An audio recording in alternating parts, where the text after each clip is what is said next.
all that I see. Come on, church. All that I've been and all that I'll ever be is a blessing, is a blessing. It's so amazing, and I'm grateful for it all. For it all. Na na na na na na na na na na na na na na. Grateful for it all. Na na na na na na na na na na. Let's say it again. All that I am, all that I see, all that I've been, and all that I'll ever be is a blessing. It's so amazing, and I'm grateful for it all. For it all. Na, na, na, na, na, na, na, na, na, na.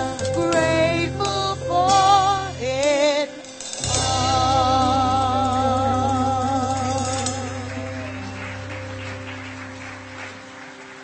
Morning.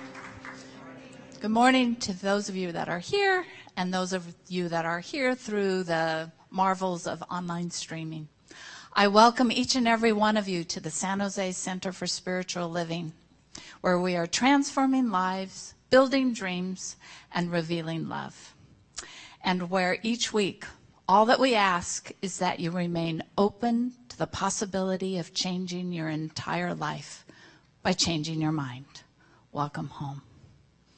My name is Marcia Bancala, and I'm a licensed prayer practitioner. And if this is your first time with us, I want to give you an especially warm welcome, and I would love and encourage you, as well as everybody else, to join us after the service over in Fellowship Hall, where you can browse through our bookstore, get a cup of coffee or tea, pick up a flyer about an event or a class that we're holding. And if you have questions about who we are or what we do here, please stop by the concierge desk, where there are some very friendly people who are willing to answer any of your questions.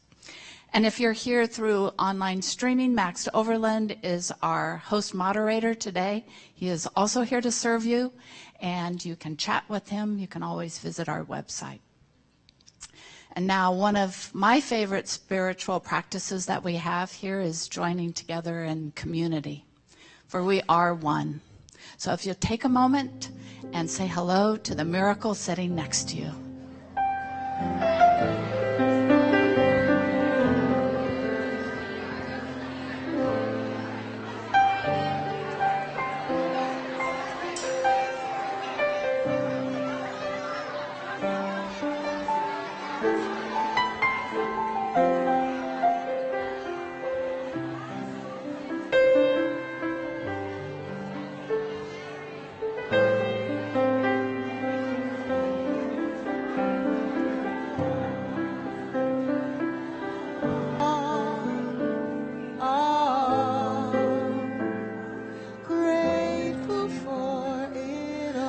My name is Grania Callan, and I'm your practitioner of the day. So Michelle, Sue, and Lori are going to lead us into a chant, and we're going to do our 2 minutes of silence. Those of you on online streaming, hello to you as well, and feel free to join us in the silence. Thank you.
that silence,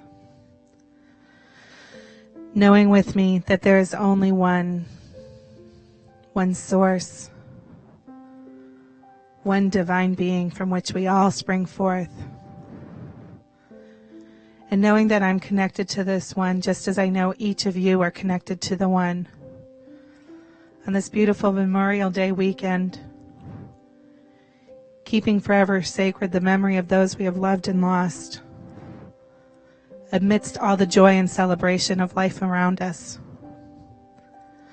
I know this service to be perfect, whole, and complete, that we receive the inspiration we need from the message, the music, the community. And I'm so grateful to be part of this. And I release my word out into the law, knowing it is done, and cement it with, and so it is.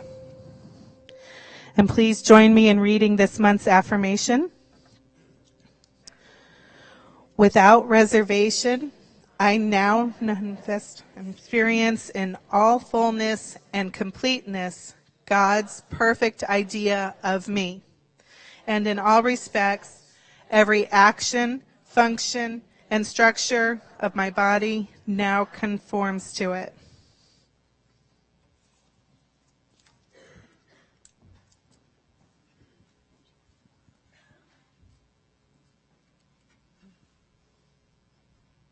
Morning. Those of you that come in, welcome, and please find a seat for yourselves. I have the privilege of introducing Gabriel Cousins, who is here as a holistic healer for 45 years and a rabbi for 10 years. He has a wife and a daughter and a grandchild who he's very proud of. And he has the Tree of Life Healing Center and has written many books. And he's going to do our 5-minute inspirational talk this morning. Gabriel?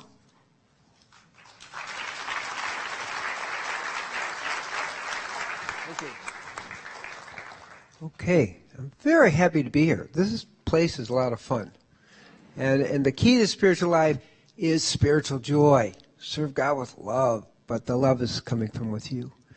And I want to start with a key a prayer for me, which is the merging the heavens and the earth. Because we really are spirit, and then the earth is the heart and mind and physical body. They need to be connected. That's the key thing. That for me, my life is about merging them so that the daily walk is a reflection of the internal experience of the divine. So that's how I try to live my life. L'Shem Yikud Kudishabrihu Ushihinte Bi Ilu Imulaya Chemuke Bavavke Biyada Shalom Hashem Gozriel Ko Olam. Amen.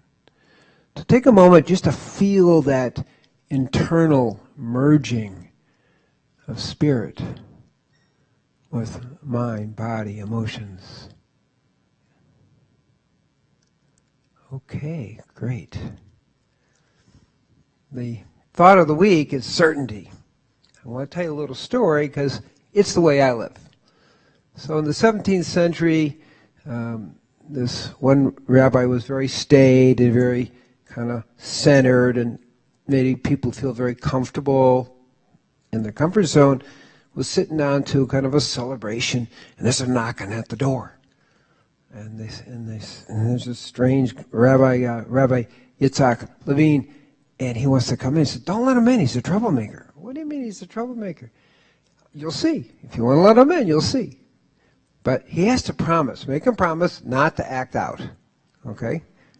So he comes in, and they're sitting at the meal, and the person's going around and saying, "Well, what do you love?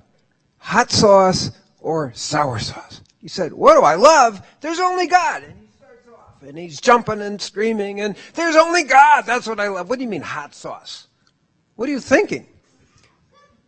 And in a way, that describes to me about certainty and clarity. I'll put it that way. Even though we're going to be talking about food, it isn't really what's up. You can't eat your way to God. Okay, once we get that. And for me, this all really began in 1975. Not that I wasn't interested in spirituality before that, but I received a Shaktipat from my spiritual teacher, which is that descent of grace, and I moved into nothing. As I came out of it, a little voice rang out and said, you know, you need to learn to eat and live in a way that supports the spiritual energy and supports your connection with God. And from that on, I began to live that way. I had, of course, figured that out first. I saw that eating, the vegan, live food diet, spiritual fasting, a very traditional type thing, building the life force in a variety of ways, service and charity, tremendously powerful. These are all things that I'm doing, okay? And then working with the spiritual teacher could be a guide and support until the certainty is really developed. Then you're on your own. And then meditation, and which is my food. I kind of going to write a book. All I ever learned in life was from meditation and playing football. I was a captain of an undefeated football team, so in college. So it's like, learned a lot playing football, okay? And then finally as much spiritual input as possible. And this began to take me, okay, these 6 foundations really began to take me into a very romantic relationship. I'm really a romantic. And it's a romantic, ecstatic love for God. And the more one lives that way, and the more I found for myself, the more I live that way, the more I began to move into what I call non-causal. No cause, no theory, no philosophy. Non-causal love. Non-causal peace, non-causal compassion, and also non-causal oneness. And I began to really understand that's who we are. We're not the Freudian, sex and war and destruction. That's a level of not being who we are. But it's that non-causal peace and oneness that really is the way I live. That is, to me, very, it's a whole romantic experience because you're turned on to God all the time. And so what I began to evolve in myself and in my teachings is how do we live in a natural way, not even go to India or go anywhere else, how do we live in a natural way that keeps us in that romantic, turned on love of the divine. And ultimately, the more we have that, the clearer our certainty that that is there. And in that way, the divine urge, which is, to me, the primary human impulse in our DNA, deeper than anything else, is activated and supported. So that's what we'll be sharing today. Blessings to you. Have a great day.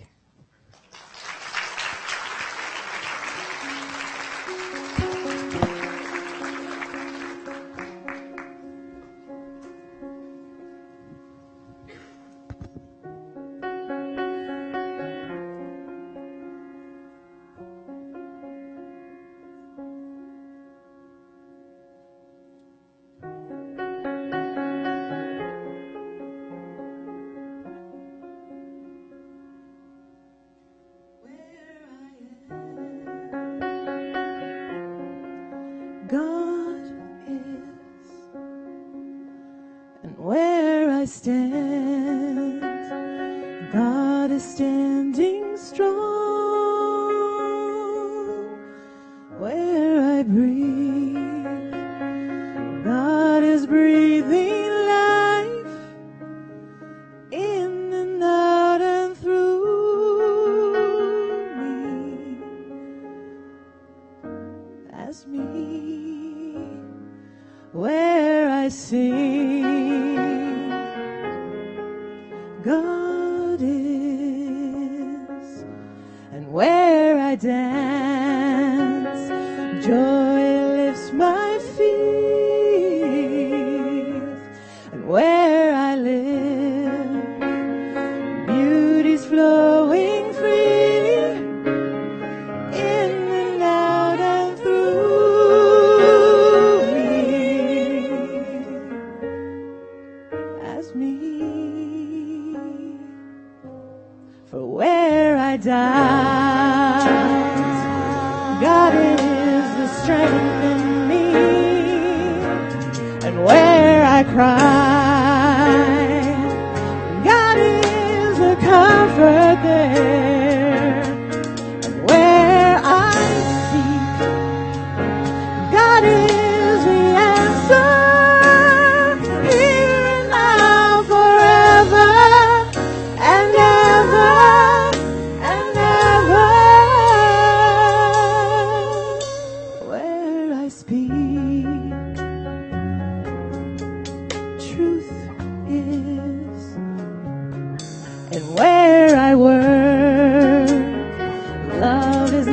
my career, like where I play, God is playing boldly in and out and through me, as me.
Good morning, and a happy Memorial Day weekend to you. Lori and Sue and Michelle, thank you. Troy and Billy and Dwayne, thank you. I'm very grateful. It was a really nice setup.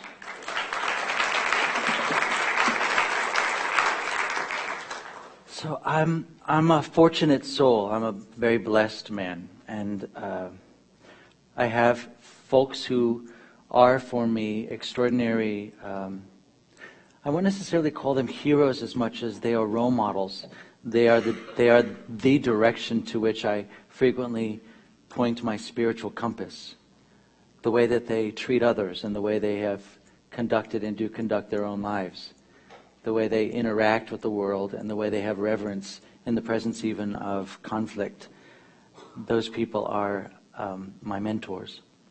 What I've learned about these people, though, is it's not just because I was lucky that I have these people in front of me. I'm just like you. I have a great variety of folk from which to choose how I will model my life. It's taken me 48 years to finally figure out that the folks that really matter to me are the ones who can take a stand for something while they are not taking a stand against something. In our faith tradition, we have a saying, and that is, stand for something or you'll fall for anything. And what I've learned about most of the U.S. military folk that I know is they're not so much taking a stand against an enemy, but they are taking a stand for a common ideal or a vision or a principle. This is Memorial Day weekend, which was for me so many years the official kickoff to summer. It's when we get ready to hit the beach. If you are from Los Angeles, you will have already spent a good deal of days in a tanning salon to get a good base before you head out to the beach and compete with everybody else. I have to tell you, as I'm aging, I'm so glad I'm not living in LA anymore, because it's a lot of work. I kind of like the Northern California. We can just dress in layers, which means I can eat whatever I want.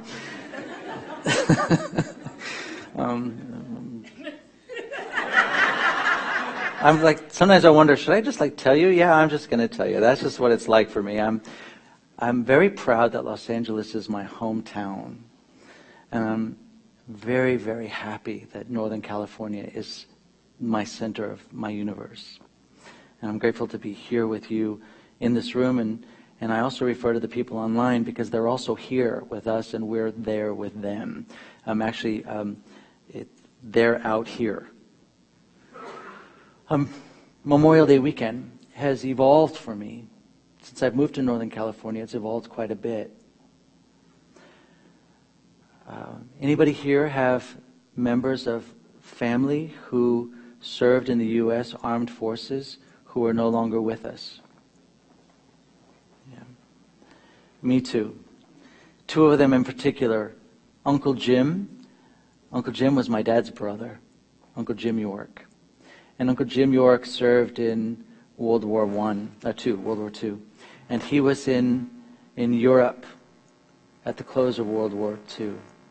He was across what they then called enemy lines when Uncle Jim was shot by the enemy. And he was dying on a field when a German soldier came and picked him up and carried him back across Allied lines at great risk to his own personal life, laid him on the ground, and then hightailed it to save his own skin. My uncle has no idea who that man was. But for him, what that man was that man was a representative of the German people, which cemented in my uncle's mind that the Germans are not bad. Another veteran, he's too deceased, that is my father's father, Grandpa Jim. Grandpa Jim served in World War I and in World War II, and I never met him. But what I've learned about him through family tale and family conversations was that he was a Renaissance man. There wasn't an instrument he couldn't pick up and play almost immediately, even if it was spoons or a saw or a washboard. He also was dedicated and devoted to continued learning. He had something that many of you don't even know about. It's called a dictionary. It was like this thick. When my grandfather passed, he passed it to my father, and when my father passed, it went into the care of my mother, who still has it. But it stood on like a music stand in his house, and every day he would turn the page and learn one word on those 2 pages that he did not know. And the next day he would turn the page and learn one word on the 2 pages that he did not know. And my mother said for the entire time that she knew him, every day started with the opening of the dictionary to stay in learning. Well, I'm telling you this because something about my Uncle Jim and my Grandpa Jim that makes me, it inspires me. That they were in the U.S. military, not to fight an enemy. They were in the U.S. military, taking a stand for an ideal. And I don't go visit their graves in Southern California. That's not convenient for me anymore, but I find it very important for me to commemorate theirs and others' great sacrifices. So I don't know if you're familiar, but up here on Highway 280 northbound, just south of San Francisco, I believe it's in Daly City, on the right-hand side of the freeway is a military veterans cemetery, and I go in there on Memorial Day weekend, and I find a plot of grass upon which I've never sat before, and look at a private's or a general's name, and read it out loud, and just bask in the glory of the peaceful devotion and gratitude. Friday, I was taking a nap, and my mother called and left a message. I had turned my phone into airplane mode in silence, so I didn't know that she had rung until after I woke up from my nap. Mao and I were headed off to a concert. It was a house concert in someone's house. And while we were driving to this house, I heard the message, and the message was my mother's voice. And she said, "David, it's Mom. Where are you? Can you come? I need you." And I had never heard my mother's voice with such angst and despair. And my mother's the mother I remember as mom of 10 kids. She could literally make a meal out of whatever was in the door of the refrigerator. My mother was the woman who when enjoying the last piece of cake late at night, when I'd ask her, "Did you want that?" she would look at me and go, "No, I didn't want it," and she'd push it over to me.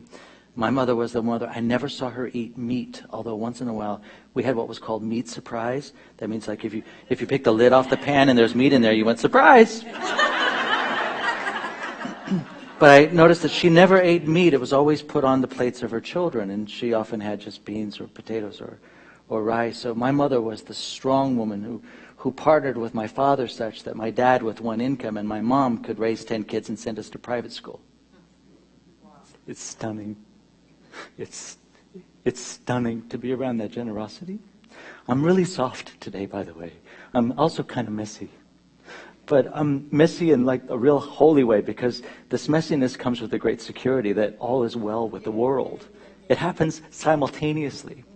But the softness that I have is to be in the presence of such generosity, like my uncles, my grandpa, your family members, people who are serving in armed forces all over the world for an ideal. So I gave Mal the signal that said, parking lot, stop. So he says, what's up? And I said, I need to call my mother. And he said, what's up? And I said, you need to go out of this van. I need some private time for just a moment. So he went into 7-Eleven to get a Diet Dr. Pepper or Diet Pepsi. And I called my mom, and my mom said, I think I'm going cuckoo. I'm scared. What you don't know is that about 2 weeks ago, my mother was put on hospice care. And my sisters who live in Missouri, Sharon, who lives 3 blocks from my mom's nursing home, and Mary, who lives about a mile, said that they're doing this because it's quality of life, not end of life, that they really don't have a prognosis for her immediate departure, but she's not able to get the medications that she needs except through this process. So she's now on a new medication that allows her to sleep because of the severe pain she has from her arthritis. But it's causing her a sense of disorientation, which I've never experienced in my mom before. And my mom's like, can you come right now? And I said, Mom, do you know where I'm at? Do you know where I live? She says, yes, you live in Los Angeles. No, I mean, you live near San Francisco. And I said, and do you know where you are right now? She said, yes, I'm in Missouri. So I was able to speak with her. I've learned a few skills in my years of ministry, and that is to keep diverting, but to get what's really going on. And what's going on was she was scared and lonely. And what we found out a little while later is that she had awakened in her room, and it was dark, and she was disoriented. And on the new medication, a new nurse had come in when she rang the bell, and she didn't know that nurse, and it scared her. But I'm telling you this because while sitting in the front seat of our Toyota Sienna minivan at this parking lot at a 7-Eleven, watching Mauricio come out with 2 big gulps, and me going. So him like engaging homeless people and sharing soda with them. Well, I'm filled with a sense of awe that I'm so blessed by God to be able to be helpful to the woman that raised me to be the man that stands in front of you. It's just the beauty that is the cycle of life as it circles around. And also it caused me to just be wanting to be reflective. So when we arrived at this concert, the concert about which, by the way, if I tell you the truth, I didn't want to go. I didn't want to go. I wanted to go to the movies, or I wanted to have dinner with friends. I didn't want to be in a concert with somebody I've never met or somebody I've never heard of, and it just felt like an obligation, and I was just tired, and I really wanted to reflect about what just happened with my mother. And there were about 60 people invited to this house, and this house was a 1960s house. In the 1960s, like with the doorknob in the middle of the door and a massive wide door, and the carpet was still white, and you know that nothing had changed in this house since people had been smoking cigarettes and drinking martinis back in the 60s, and it could still smell like it. It actually made you, even if you never smoked, it made you hunger for one. You know what I'm talking about? It was just, you walked to the environment, and you went, wow, this is Mad Men. And so they have seats in the back, and then they went down to yoga mats, right up to the piano and the drum set and the bass guitar players. And I wanted to sit in the back because, see, I'm like you in the back. I want to sit in the back because if the guy up here doesn't entertain me enough, I'm out of here. And so I wanted to sit in the back. So if I had to go to the bathroom or I just wanted to wander, I could go. But Mauricio went right to the very front. Right to the front, and I didn't want to be there because I was feeling messy, and I didn't want to be messy in front of all these people because that's just creepy. So I'm sitting in the front row just trying to find a way to thank God for this. And the man started singing. His name is Brendan James. And it was God's doing. He began by singing a song called Simplify. And as I looked up his nose, he sang the bridge of his song, which is the bridge of his song is, stop for a minute. Wipe the progress from our eyes. Stare at the setting sun that keeps us all here alive. Dream like we've never dreamed, for less, not more this time. We are allies, and if you can do it, so can I. Simplify. And then all of his music was about advanced, proactive, make an impact, try to move away from creature comforting our paradise away. And I just began to sob, like snot out my nose sob. Like pull up my knees as far into my chin as I can and hide as I sob, because knowing that this could look really like I'm like this freak fan. You know? And all I was thinking was, God, why now? Why? But I began to have this revelation. Some things don't matter. And some things really matter. And to which have I been paying attention? I dare say I haven't been paying attention to the things that really matter for a very long time. And I dare say that my spiritual practice has reached a point such that I can no longer be duplicitous. You know, it's like I can't practice that God is all there is and then have an experience, a real experience that God is all there is, and then be bitchy and crappy towards people. I can't say that God is all there is while I'm moving in the world through the world with terror and resistance and upset and complaining. It's a contradiction.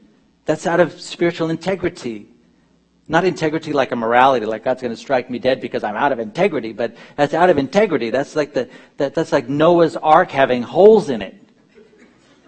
The Ark must have integrity. My life must be integrous. What I say and what I think and what I do and how I move through the world must be in alignment. Because if it isn't, then my life's not going to work. I'm not going to be punished like the Bible says you're going to be punished. My life's just not going to work. But when I move into alignment, then a softness and yes, even a messiness begins to emerge. And I got to tell you, the sobbing was sweet. It was. I began to think about how, like, I want to hang on to my mom. I want to hang on to my childhood because it was extraordinary. I thought about how many years I prayed for things and stuff and to get the best. And I didn't really have to pray for them because they all just sort of naturally happened. But while I was in this concert, sitting there with my mother's voice echoing in my noggin, echoing, David, I need you. I began to reflect on, what do I really want? Do I really want a new BMW? What do I really want? Do I really want to hit attendance of 650? What do I really want? Do I really want to have a washboard abs? Well, yeah, that maybe. But what do I really want? You know what I really want? I want to be 5 years old again. I want to be 5.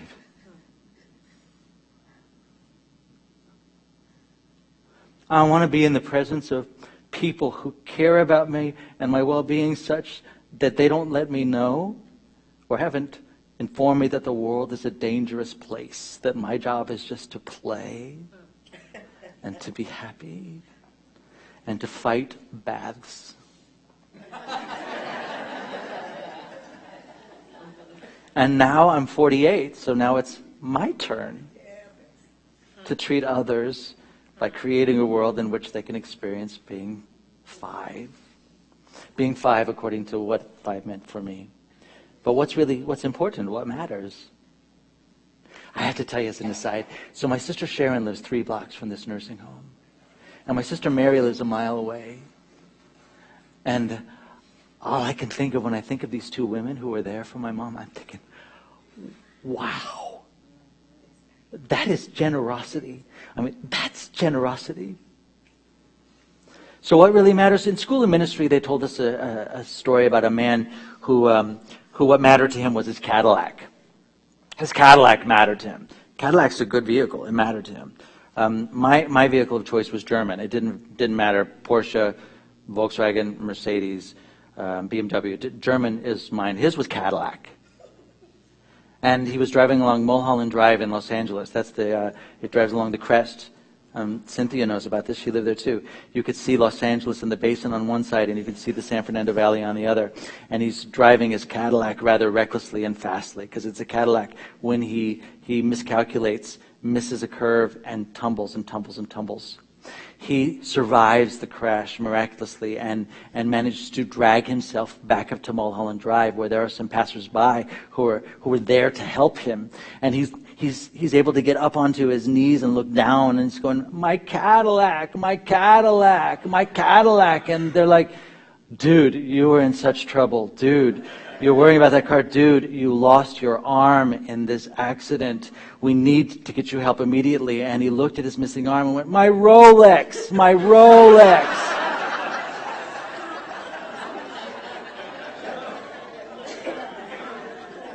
Okay, you guys know that's not true, right? It's a metaphor. But what really matters?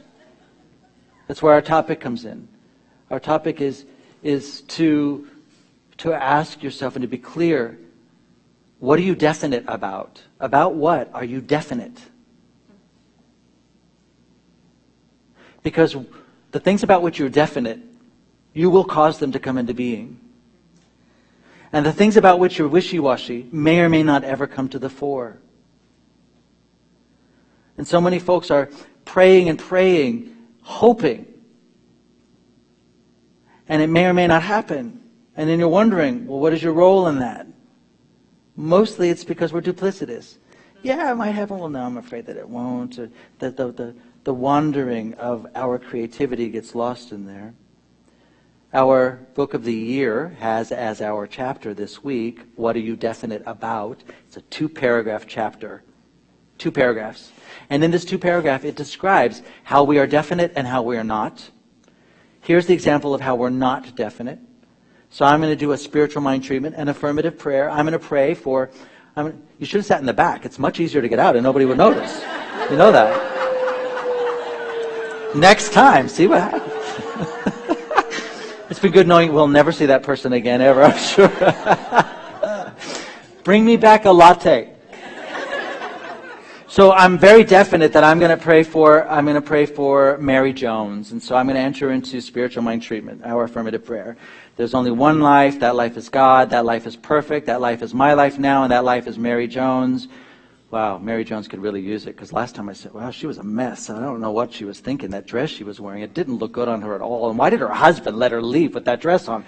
Well, I can see why, because have you seen how he dresses? That tie, he should never... Oh, wait, where was I? Yes, there's one life. That life is God. That life is my life now. That's not being definite. However, we're very definite about the things about which we're afraid. We're very clear. We're so clear about our diseases. We're so clear about how your kid's being treated in school. You're so clear about your worry about your relationship that no other thoughts can get in, because you are so clear on the things that you are afraid or worried or scared. We may have that reversed. You guys know what I'm talking about? We may want to have, when a fearful thought comes in, like, you're going to die. Well, maybe not. No, something good might actually happen.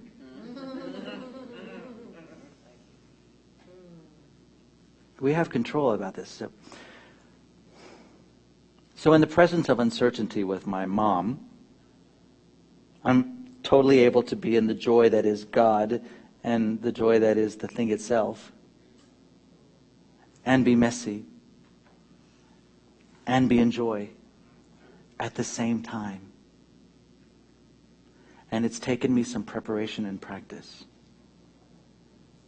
I had to practice the mystical route. And the mystical route is it's a very simple process. It's basically, did you bring my latte? They weren't allowed.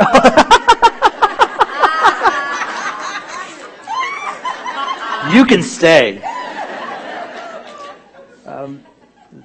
Practice. I had to practice. And I've taken on as my practice this year, high holy mysticism. And high holy mysticism is no complaining. Even in the presence of the things about which you've got plenty to complain. No complaining. A mystic is devoid of complaints and complaining and belittling. Mystics are devoid of it. So I have to be in the presence of my mother's confusion. And I have to be in the presence of being the son, the minister, and not having anything about it for which to complain. And you know what's interesting? I have had the experience of holiness in the last couple of days more than I ever have in 27 years of ministry. It's stunning.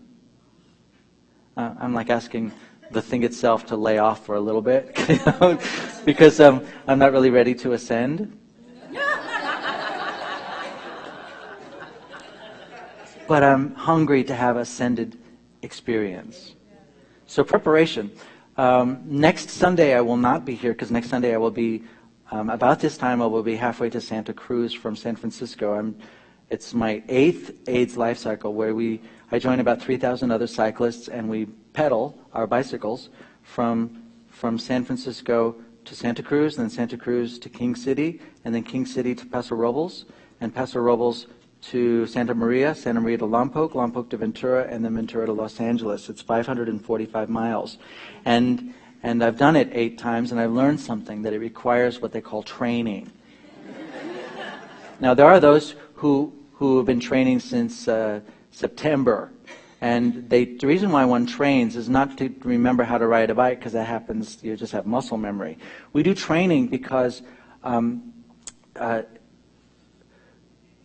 your butt does buttocks, as Forrest Gump, your buttocks don't actually sit on the seat. Do you know that?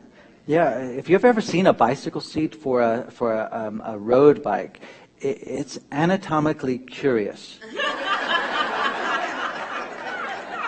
Do you know what I mean? Yeah, it's because my butt is pretty little. It's good. It's actually nice. I like it. But it's little. And so, but you'd think that, well, then just get like a big old tractor seat with springs, that kind of thing. But you're not efficient in a bicycle like that, because then your legs are more like this and your thighs rub together, and then you have trouble. The bicycle seats in their very small expression, and cycle clothing with the padding in the clothing, and then the spandex on the inner part of your thighs, all works together to keep friction from happening, but to cause friction on the seat so that you can move. And what actually happens is your sits bones is what sits on the seat itself. So the reason why you train is so to develop a sufficient numbness necessary to make it to Los Angeles. Well, so everyone has their own level of training necessary. For me, a couple 100 miles, and I can do it. A couple 100 miles over 3 months. I have a leisurely 10-mile ride. It's fantastic. But one year I decided that my second training ride turned out to be the first day of the AIDS Life Cycle ride. That was a really bad idea. That was a really, really bad idea. What that means is I rode 10 miles on my bicycle for the year, and then I carried my bike in and started the AIDS Life Cycle. Second day of training was actually the first day of the ride. So I made it miraculously to Santa Cruz. The next day, though, wow, I actually put my hands on the handlebar, and the body went, nope. I went, no. My body actually refused to put my leg over the bicycle. I was like, finally grabbed it, and I was able to make it happen. But then I was like on my toes. It's like, I am not sitting down. And when I finally went down, it was calling Jesus, Mary, and Joseph, and all the saints, please come here.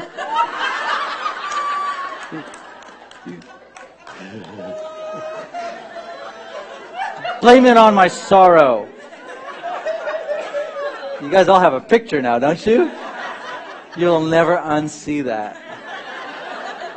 But I was able to I finally was able just to endure it with sheer willpower.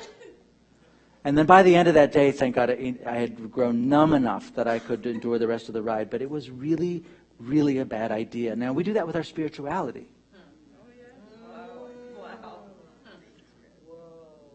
We don't do a little meditation every day, a little meditation. No, what we do is we think, I've been missing it. Now I'm going to do it. And then we come to the Thursday night where you sit silent for an hour, and then you...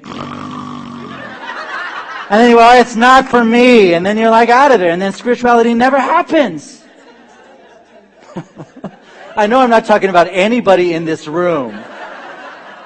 Or you don't pray. What happens is you bitch, you moan, you complain, you tell your friends, you post it, you like it, you poke it, you put it on Facebook, and then you have a real crisis, and then you want to pray, and then you're like devastated, and you're like a mess on the floor, and no one can really help you because you're in no man's land, no woman's land. Prepare. No, you don't face your mother's call like that with dignity and grace, being present for the mother necessary without preparation. Now, I got to say, even if you're here in this room, you're already prepared on some level, in some measure. So you could take that call, even if you're here as a guest, or even if you got lost on your way to St. Mary's. Right? So, I'm just thinking, do I have anything else I need to say? Yeah, there was another, while I was sitting on the floor, and again, Brendan James is his name. Check it out, Brendan James, and the song is called Simplify. It's stunning. One of his other songs said, it's amazing how wide awake you become after there's been a storm in your heart.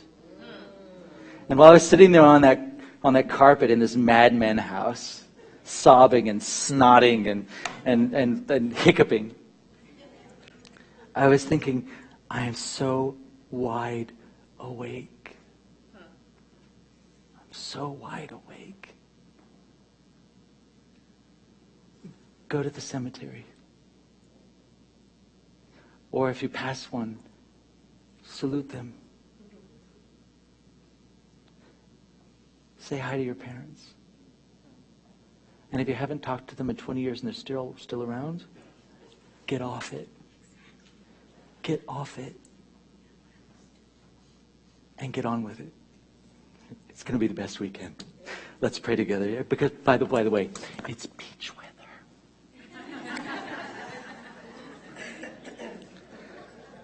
I am very, very grateful to be in this room and to be with Troy and to be with you.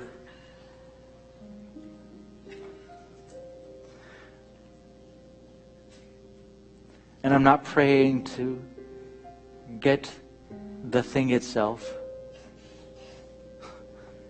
to give me any goodies. Because the thing itself would not withhold any goodies. The purpose of this prayer right now is for me to make a covenant with life itself in the presence of whomever is within earshot. I am taking a stand and speaking my word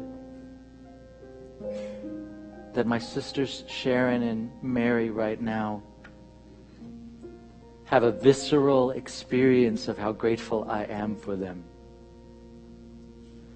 That the nurses and doctors and attendees at the nursing home in which my mother lives are guided to be the hands and the voice of God itself. May they take care of that woman who's taking care of so many. I'm speaking my word of gratitude that everyone within earshot of my voice, in this room, online, or on MP3,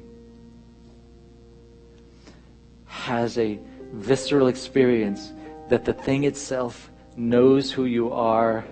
It has you on its radar. It wouldn't change one thing about you. And that your job is simply to move forward and express the love that there is to express. That's how we're definite about it. When we move through the world experiencing the thing itself, that's definite. What I take away from anyone in this room is your stories about how this and why this cannot be true for you. There is nothing you have ever done or that you didn't do that would withhold God's love for you. And whatever story might exist in your mind, may that be dissolved by the sheer joy. May it sneak up on you. And it may it cause you, like my Grandpa Jim and my Uncle Jim, to take a stand for life. And when you take a stand for life, others will too. And so, I'm grateful. I am grateful. I am so grateful. And so it is.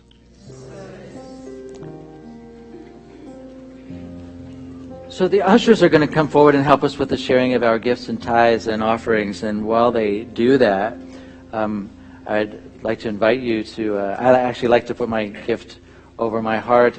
If you're, maybe you want to do that, or if you're giving your gift to someone else, maybe you can put it in your hands together.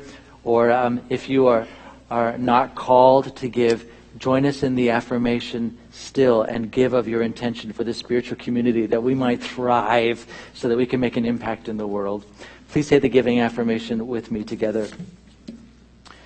Abundance reveals itself to me in extraordinary ways, and I embrace it.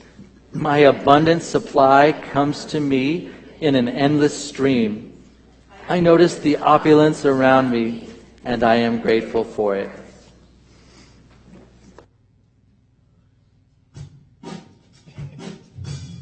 You to celebrate with us by dancing or singing or however it is that you express this lovely thing called God. Amen? Yeah. All right, Lori. This little light of mine, I'm gonna let it shine. This little light of mine, I'm gonna let it shine. This little light of mine, I'm gonna let it shine. Let it shine, let it shine, gonna let it Shine, shine, everybody. Shine, shine, you know you want to. Shine, shine, come on, everybody. Shine, shine, everywhere I go. I'm gonna let it shine. Everywhere I go, I'm gonna let it shine. Everywhere I go, I'm gonna let it shine. Let it shine, let it shine, gonna let it shine, shine, everybody. Shine, shine, you know you want to. shine, shine, All people know, say, shine, shine. hey, hey. When there's light in the soul, When there's light in the soul, that's there is beauty in the person. there is beauty in the person. When there's beauty in the person, When there's beauty in the person, there is harmony in the home. there is harmony in the home. When there's harmony in the home, When there's harmony in the there home, is honor in the nation. honor in the nation. When there's honor in the nation, Honor in the nation. there is peace in the home. For living is here, Hey, hey. we're gonna let it shine.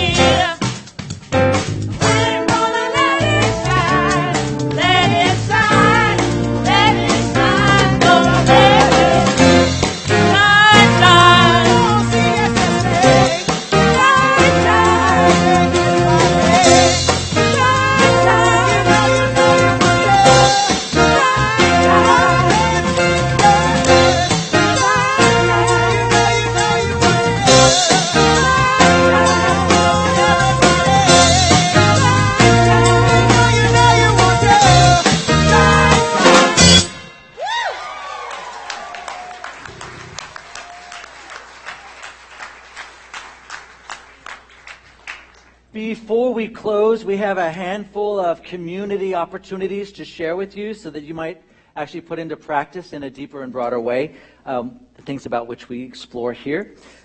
One of them is our May Outreach Project is serving men and women in the U.S. Armed Services, some of whom, by the way, have no family or friends that about which they're aware. So we, as a community, send a few hundred cards every year in the month of May that are written specifically, "Dear Soldier, comma, someone notices you, comma, we're grateful for you," etc. So we have blank cards and envelopes and postage and markers and pens and 4 tables set up in Fellowship Hall. I would love it if you would take just a handful of moments to write a card, because can you imagine the impact we can make on a military that receives love from a place like this? So if you've been disturbed about the military in any way, be disturbed no more. Make an impact today. Dr. Gabriel is doing his live food and spirituality workshop today between 1 and 4:30. You can get information and books and tickets in the Fellowship Hall. This is the education team. They have brief ideas for you in education. I'll let them have this microphone in a moment. There's an outreach team meeting today at 12:15. This coming Tuesday, Reverend Susan is having her Center Stage Productions exploration meeting. So if you would like to see our theater group come back to life, then go to that Tuesday meeting at 6:30. Whether you want to be in the stage or you want to help to build a stage, whether you have acting skills or you want to paint or nail or saw, Tuesday at 6:30. There's a drop-in coaching group that I am facilitating with Sarah Moselle, and that's on Wednesday. It's relationship drop-in group. So there's about 20, 30 people that might show up, and we'll just have a coaching session from 5:45 to 6:45. It's open to everybody. It's free. I don't even ask a collection. So that's this is the last one this coming Wednesday. Wednesday night at 7 o'clock, Maureen Ross is leading our Wednesday night service called Sowing Seeds of Greatness. We have Thursday meditation, 1 hour of silent meditation from 7 to 8, open to everybody. There's an introduction to Landmark Forum next Sunday, and that's here and led by Patty Searle. And there is a Summer Solstice Shamanic Journey Drum Circle with Gregory Merritt on Friday, June 6. 2 more things. 2 weeks from Wednesday is Authentic Voices, Our Stories. There's an acting troupe coming from the Sacramento Center for Spiritual Living, and they're going to be presenting a 1-hour diversity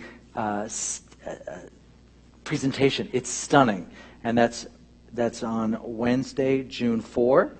And 2 weeks from today is our new member class and new member orientation.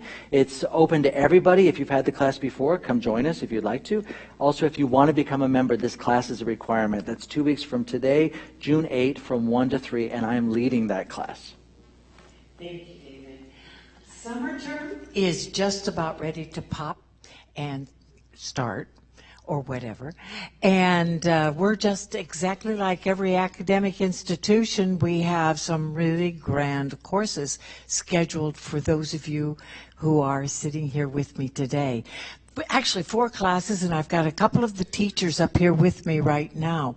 But we are every quarter we offer foundations, and in the summer we offer Beyond Limits, which is actually a sister program to foundations. It uses different material, different books, and different experientials going toward the same goal.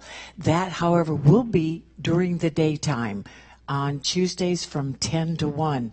And we try to get, with a daytime class like this for Beyond Limits, to get those of you who maybe have children and who would like to take it, but it's too late in the evening, so we are going to have childcare if you let Reverend Susan know, or for those of you who amazingly have some time that is free during the day.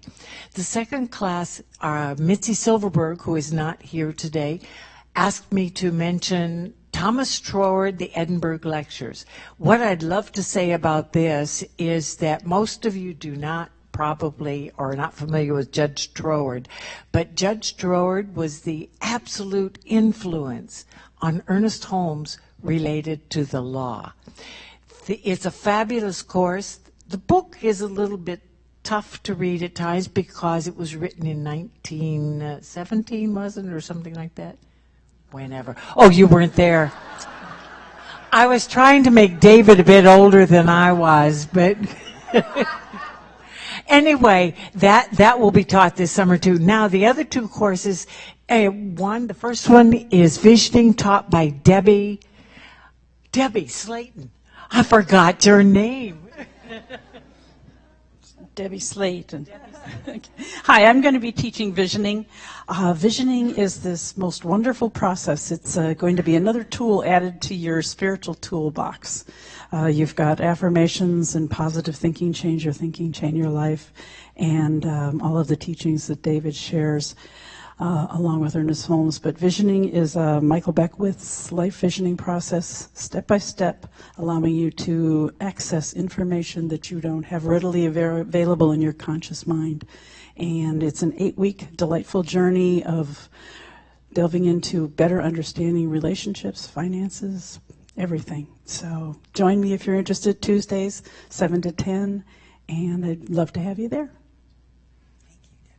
Hi, I'm Barbara Bird, and I'm going to be co-teaching spiritual economics, and let me show you the book. We're very excited. Linda McKay is teaching with me, and it's Spiritual Economics by Eric Butterworth. It's a very easy, wonderful read with some very thought-provoking ideas. So please come and join us. We're very excited about the course. This is the first time that we've been teaching this course at this center, so the first time. Please join the class. We teach on Thursday nights starting June 12th from 7 to 10. And we look forward to you being there with us as we reawaken to the principles and process of true prosperity in every area of your life. So please join us. Thank you. All you have to do now is register. We look forward to helping you. Bye-bye. Thank you very much.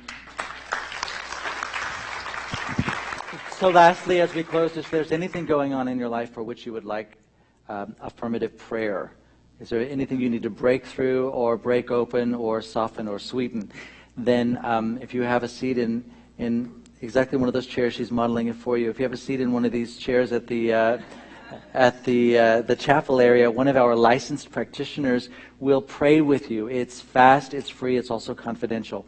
If you're online, you can avail yourself of these practitioners. Just write a note to Max with your contact phone number, and one of our practitioners will call you in the next few minutes. Have I forgotten anything? No? Would you all please stand then and take the hand of the person on your right and on your left? And won't you know with me that you and I are never alone?